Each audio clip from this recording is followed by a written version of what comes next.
Planet Mitch here. Before we get into today's recording with Rich Harrington, I need to tell you that my side of the recording via Skype was really messed up. Rich kept cutting in and out, and I was hoping that we had a good copy of the recording, and it turns out that he recorded it from his hotel, which means his voice is going to be really loud and everything else you can hear, but it's sometimes kind of garbled because Skype wasn't working very well in his hotel. But I thought his answers were more important than everything else everybody else said, so just go with this if you don't mind. I wanted to let you know one more thing about the Planet5D podcast. The brand new version, the audio-only version, is now available officially in iTunes, and everything's working fine. So if you go search in iTunes for Planet5D, you'll find the podcast there, or simply type in planet5d.com/podcast. That link will take you right over to iTunes where you can subscribe and also leave us ratings if you don't mind. Now, on with the show.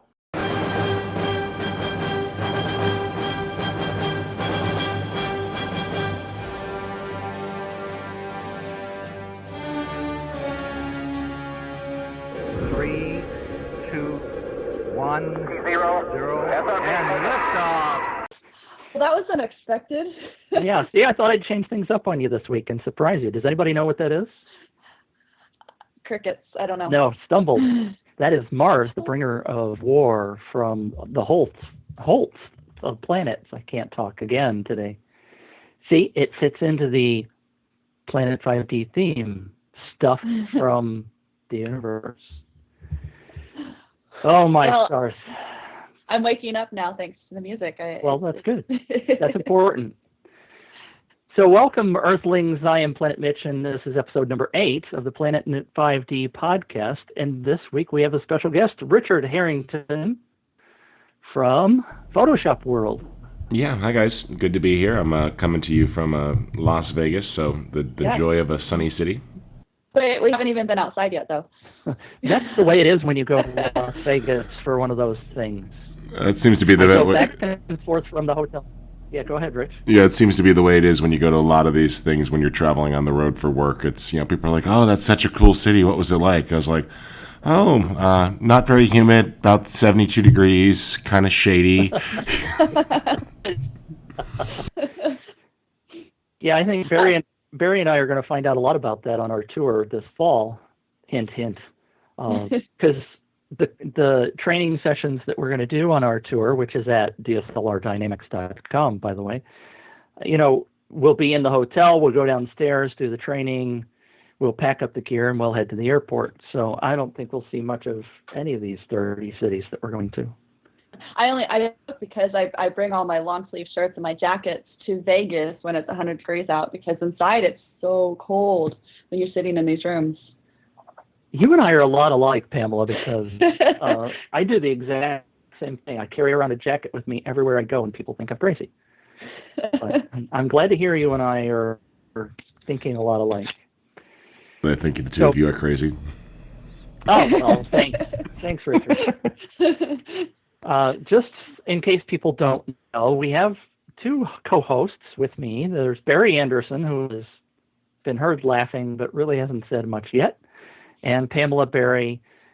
Since I'm not ready for the meteor round, Richard and Pamela are both at Photoshop World, and my understanding from reading, by the way, I didn't really say much about you, Richard. For those of you out there who don't know, Richard is going to be the new host over at Photofocus. My brain is absolutely not working today. Yeah. It's horrible. Well, Photofocus, which was run by Scott.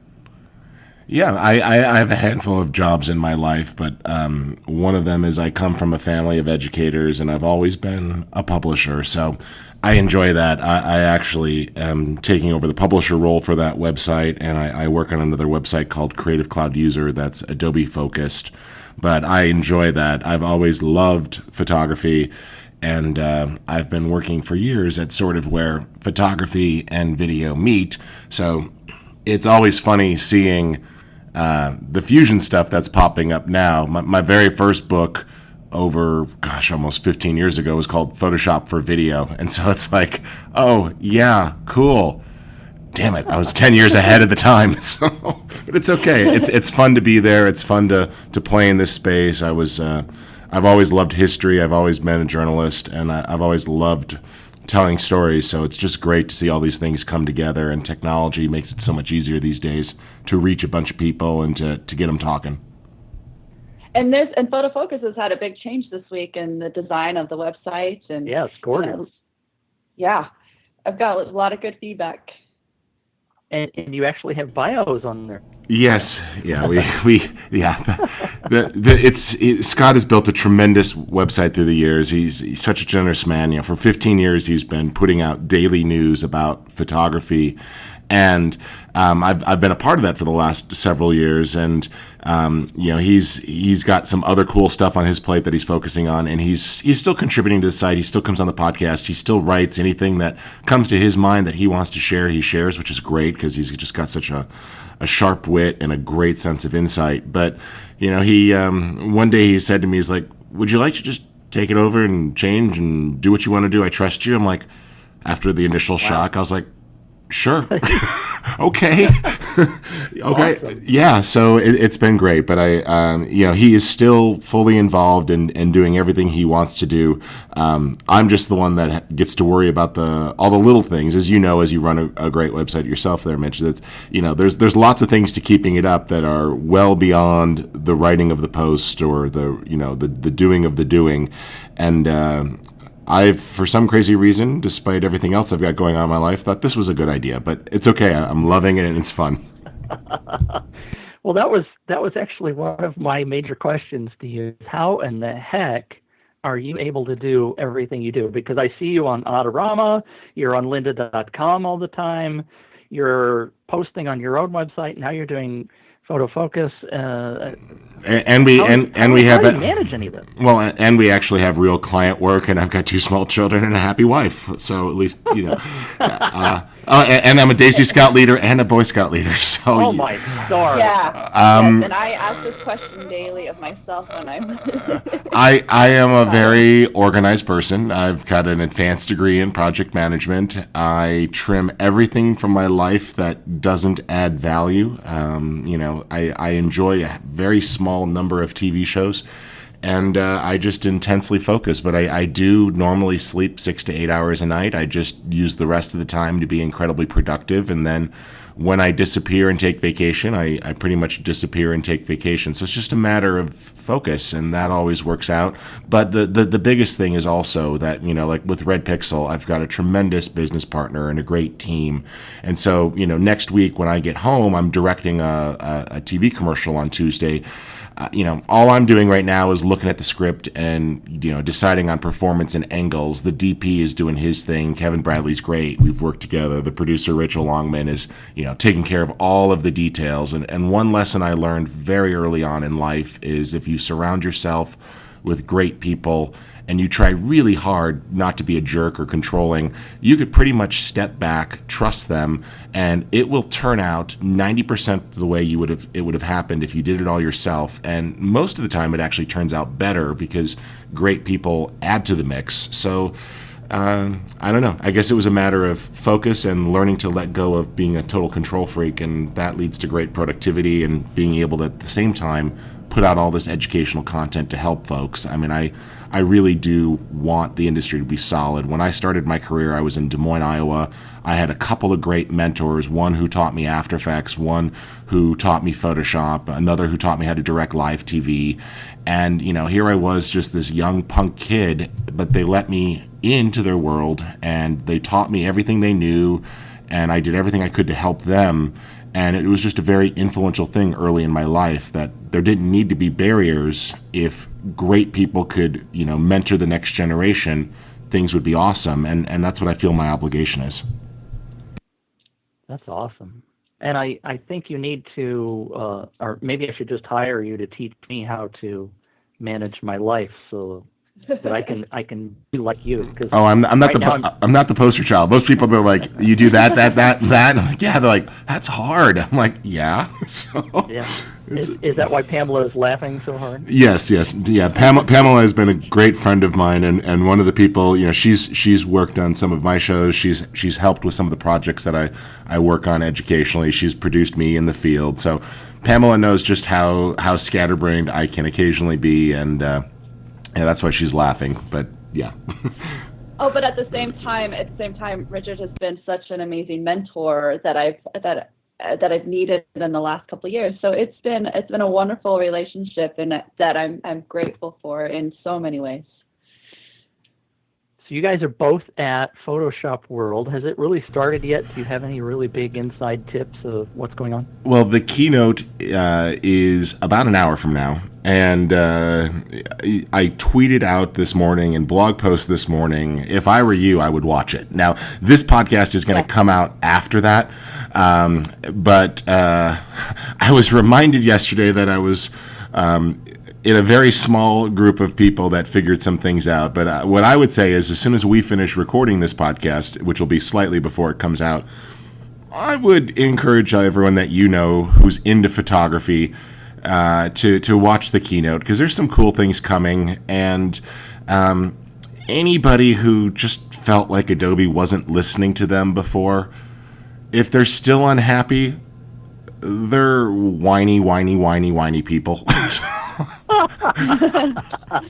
So, I totally get it that, things are tough and challenging. And for some folks that, it's hard to put together the right tool set, or to, you don't want to spend more money than what you perceive that you need to have tools that maybe aren't part of your workflow. I mean, the video folks have just loved Creative Cloud because it's put everything they need in their hands with constant updates. I mean, we're coming up on another update round for Creative Cloud, and the stuff that's coming for video folks, you're just going to be like, oh yeah, I wanted that, or that just totally ticked off something on my list that I've been wanting or wishing for. But for the photography space, after this morning, people will always complain. You asked earlier how I get so much done. It's because I try very hard not to focus on the negatives or complain. But one of the things is because I've spent so many parts of my life working with Adobe tools and promoting Adobe tools, people mistakenly think I work for Adobe. So they'll contact me, they'll yell at me, they'll send me nasty tweets, and I'm just like, look, here's where you put those comments, and I understand that you're not happy about this, but have a conversation. They have been one of the best companies I've ever worked with for listening and improving, and I was surprised when I found out what they're doing this morning, just how aggressive they're being. So everybody should be happy. Not everybody will be happy, but everybody should be happy, I guess is what I would say. Big difference. Well, I think that's true for a lot of announcements. I think sometimes the internet has become filled with trolls. Instead of people supporting each other, they just run and bash each other. And I know nobody follows the America's Cup, but I've been really tuned into how dividing certain things can be when they don't even necessarily know the whole story behind what has happened. We're so quick to fly off the handle and bash somebody without really knowing all the facts. And that just, what I would just say to folks is that never really helps you. I mean, I totally understand just how tough the economy is right now. I've got a shop with 12 people in it that are working hard. That, what did I do this morning? I logged in, I looked at the bank account, I looked at the accounts receivables. It is not easy to be a creative professional these days. There are lots of downward pressure to get your prices down. Technology innovations are hard to keep up with. Don't get me wrong. It's not like the, I miss the good old days where you'd be like, oh, nonlinear editing, $250 an hour. Cool. Oh yeah, that's great. Oh, this is amazing. But we also had systems that cost $120,000 and we were using tape decks that were $60,000. I mean, those days are kind of gone. So I've always been a firm believer that, what you really had to charge for were three things in life: the talent of the people, the equipment that you're using, and the facility. And what I see time and time again is that people who fail at the creative business typically only charge for two or maybe even one of those. They used to be a freelancer and they're just used to charging for their time. They don't carry insurance. They don't build in money for upgrades to keep their gear current. And then they get all pissed off when they fail. And, what they forget is that, I learned two cardinal rules of business early on with creative business. One is that there's always going to be somebody cheaper than me. And, that there's always going to be somebody who underbids me. And whenever I try to make it about having the cheapest price, I lose. So instead, I focus on the quality of my work, and I've got no problem telling people we are priced right in the middle of the road. We're not the most expensive people because I like to work and I like to stay busy, but we are not the cheapest. And you didn't call us because we were the cheapest. You called us because, we were recommended to you most likely. And that's what it almost always is word of mouth or recommendations.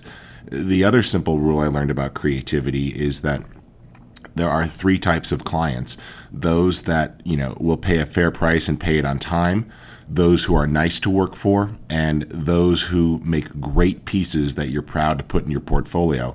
And if the person gives me 2 out of 3 of those, I'm happy. I have lots of clients in the nonprofit space that we do really simple stuff for, and it's okay. They're nice people. They pay a fair price. They say pleases and thank yous, and you feel good about the work, and that's awesome. I don't care about having an IMDb profile. I care about helping groups like the American Red Cross raise money, or to help health groups, fight good causes to improve, the health of people, or to educate, keep kids safe online. Those are the types of projects I work on. They're not high profile, but they feel good. Then every once in a while, I'll get some amazing project to work on that's really cool, but then the agency won't pay their bill on time, and they're just jerks. And you know what? I cross them off my list. If they can't meet 2 out of those 3, I don't ever want to do a job for them again. And I think that's been the success. I live a very simple middle-class lifestyle. I take good care of my kids. I get to do some things that I never got to do as a kid growing up. I do okay, but I'm happy with the work that I do, and I think that makes it a lot easier to do the job every day. Sorry to get all guru on you. Well, you said the key word is being happy, and that's something you've been telling me, especially over the last little bit, is be happy, and then things will fall into place. One thing you mentioned, Richard, a little bit ago was the IMDb profile. Are you saying people shouldn't self-promote? Wrong with self-promotion, but when you are so focused that a website is everything that there is about you, right? Like, here's a simple thing. People will say to me, oh, I went to your Facebook page and you only have 600 friends. It's like, yeah, because those are people that are actually friends. People that I have had a face-to-face meal with is actually one of the requirements. And if they're not, they're people that I'm planning on having one. I've got a second page that says there's no tech talk. And if we haven't had 10 face-to-face meals, you're not on this page. And it's very, very close. It's, some of my best friends.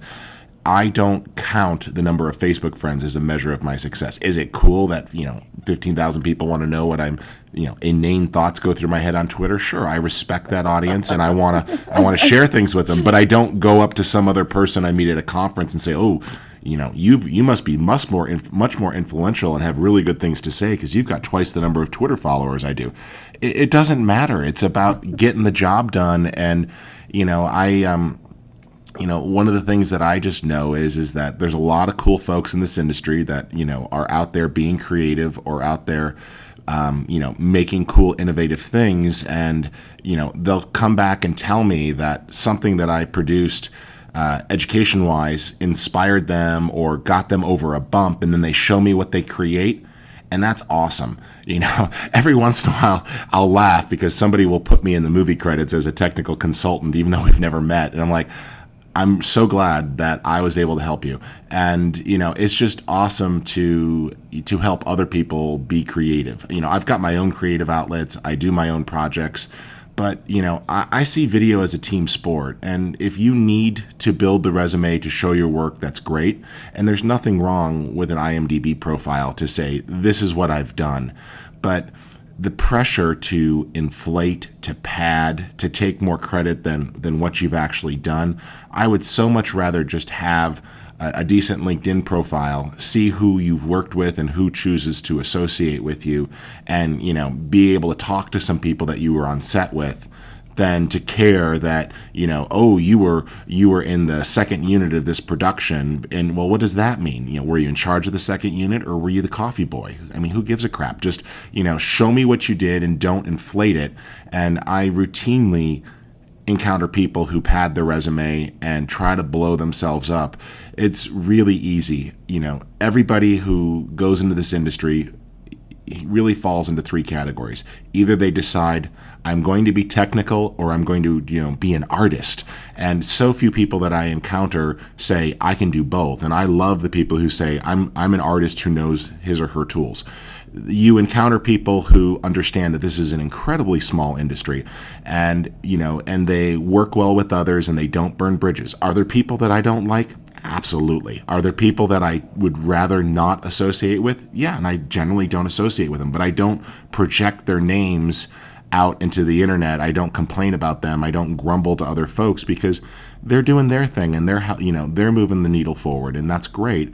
And then the last thing that I encounter are people who say, I'm responsible for, making a great production, or they blame somebody else. Well, if it was my production, this wouldn't have happened.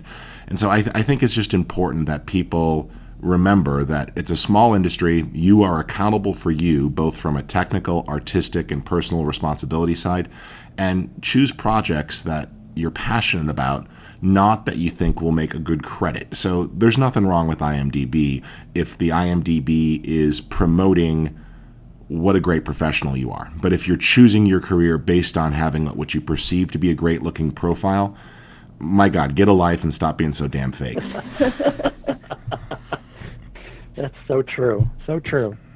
But I have to say that one of the lessons I've learned, I think, recently is that you mentioned this. I think I've learned to let things go. I got very wrapped up early on about people saying negative things about me, and I've just sort of learned that you're always going to have people that say crap about you.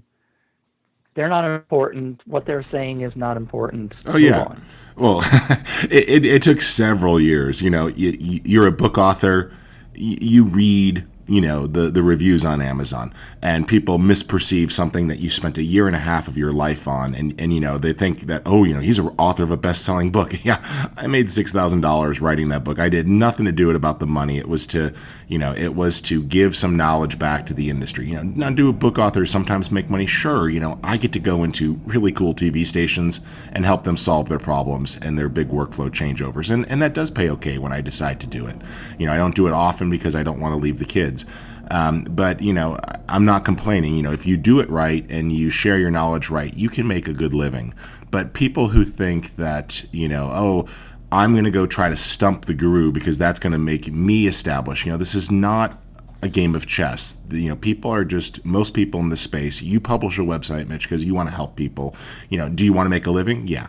Do you do your best to put out the right information and what you believe to be accurate? Absolutely. Are any of us perfect? No. And so sometimes people will be like, you forgot this. You didn't say this. This was wrong. It's like, thanks. No problem. Would you like to contribute? Are you willing to write an article every day? Could you put that effort in? No? Okay. Well, thank you for your time. And when you're ready to help, let me know. And sometimes you meet some great people who want to help. I got no problem being challenged. I have learned things from people fresh out of school who work at my company. I always say, let's not disagree in front of the clients, but if you think there's a better way to do something or you have an idea, bring it to the table. This is not Rich Harrington and 10 minions running a company. This is me and some great partners that I've worked with for a long time and great team members who say, oh, I want to do good work. And, that's what we try to do. Well, and what sets you apart with a lot of different instructors, you generally really do care about the end user. You care about what they're doing and how they're learning and how to improve your teaching so they can learn better. And speaking of teaching, you actually have a conference coming up at the end of September, the After Effects conference. Yeah. That's correct, right? Well, this is an incredibly busy month. So I'm going to be in LA for the Los Angeles Digital Video Show coming up there.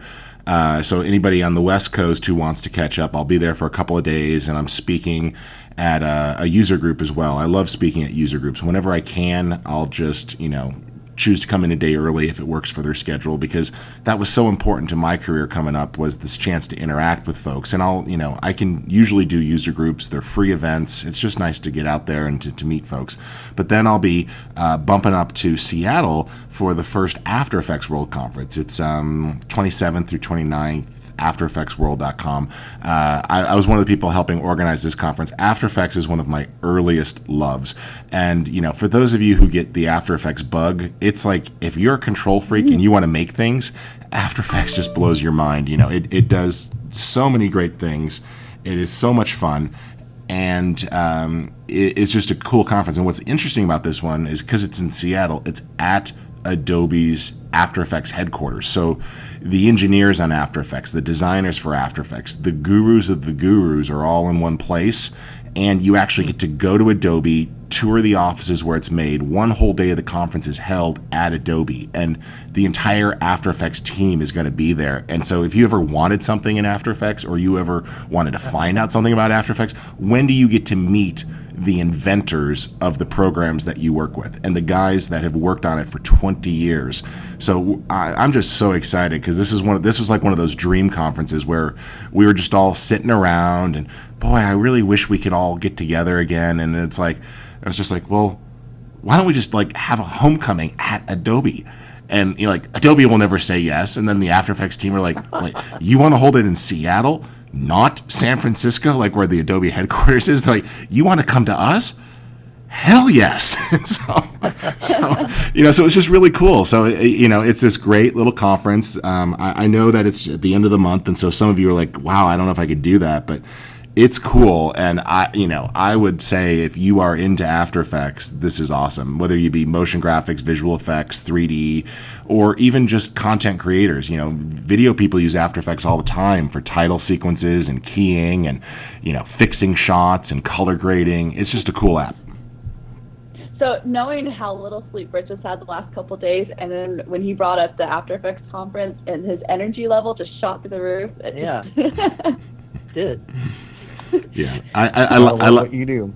I do, and and it's just cool. The technology has changed so much, and it is amazing what we can create. I mean, I go back and I look at the first projects I worked on in school, and the first music video I directed, and the first website I ran about music industry back in the early 90s, and it's like, wow.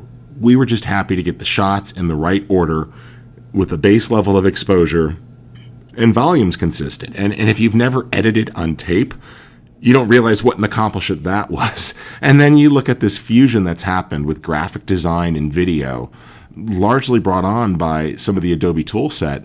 And it's just amazing how rapidly movies, videos, everything else, go back and watch some MTV Raps from the early years. Go watch some of the things where, they were just glorified concert clips, and then look at the amazing artistic short films that people are doing around music videos these days. And you'll just sit back and you go, that's incredible. And I get, because of my job, I sometimes get to meet with these folks. I've gotten dropped in on some amazing sets to do consultation. And I am just, I'm a total music buff. I have three passions in my life.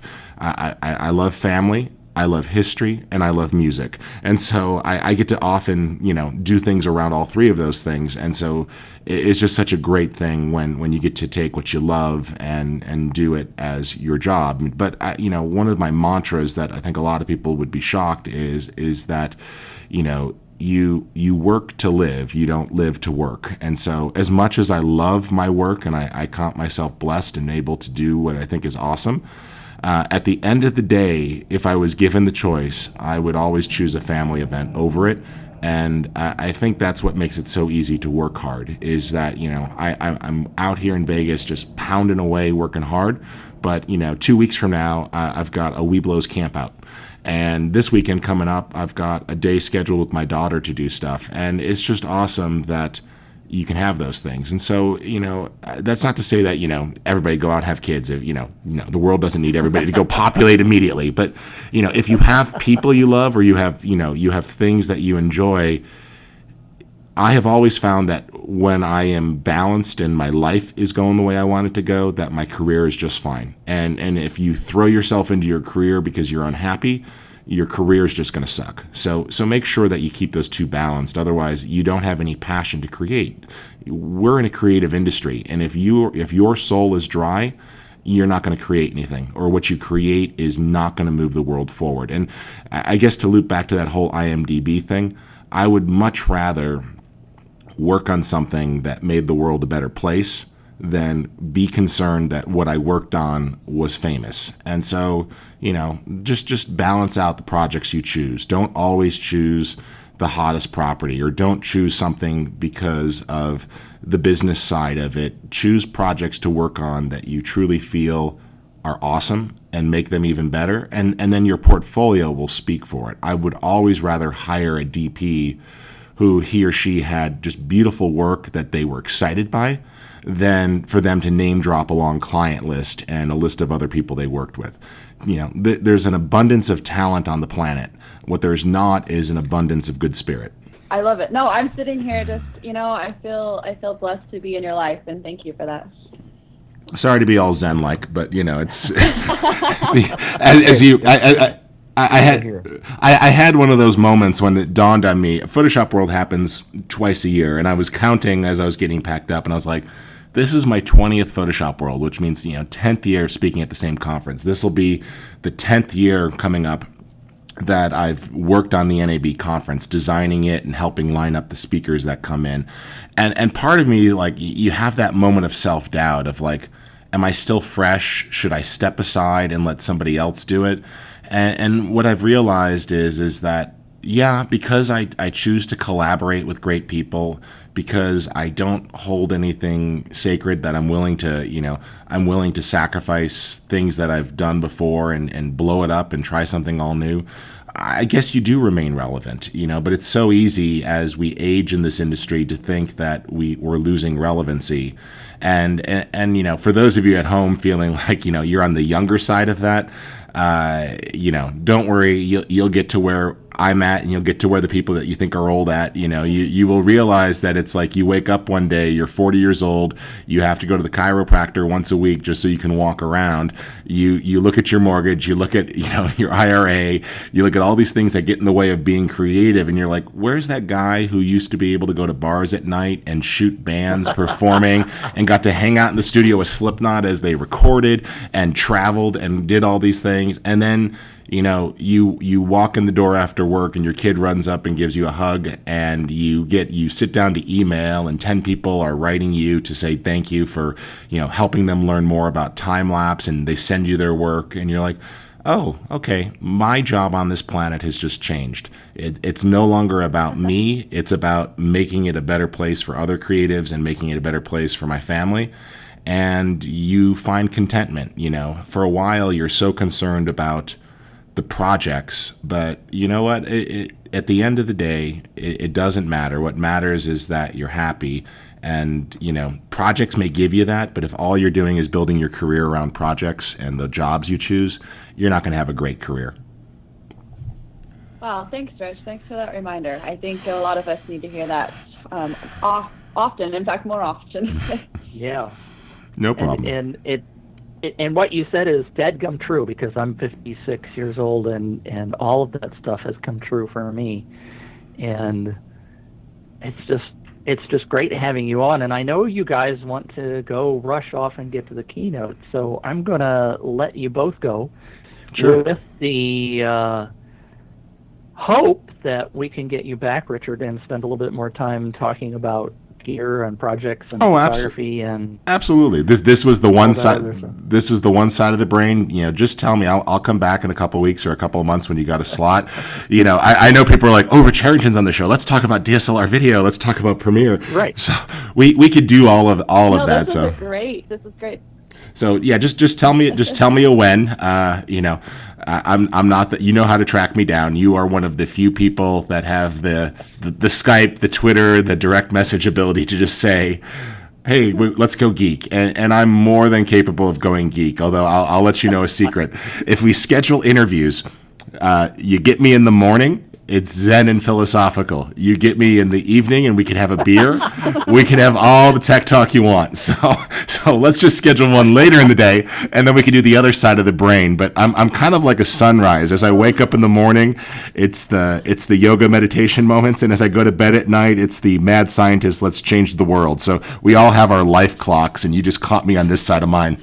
Well, it was a wonderful sight to see, and thank you again so much for joining us. No, thanks for having me, guys, and I love your show, and I love what you guys are doing with the site. So it's one of the places I regularly check out, and for those of you listening in the audience, I think maybe you picked up at the beginning. There are so many great folks out there pushing out sites and content. So this is the best part with all of this free content. You don't have to choose, but if you are in the car listening to garbage commercial radio, replace that with podcasts for what you love, and listen to shows like this. If you are wasting time, watching another episode of inane television, and your goal is to just, release your brain, do it by reading some of these websites. There's so much great stuff on planet5D and a handful of other sites that are just moving the needle forward.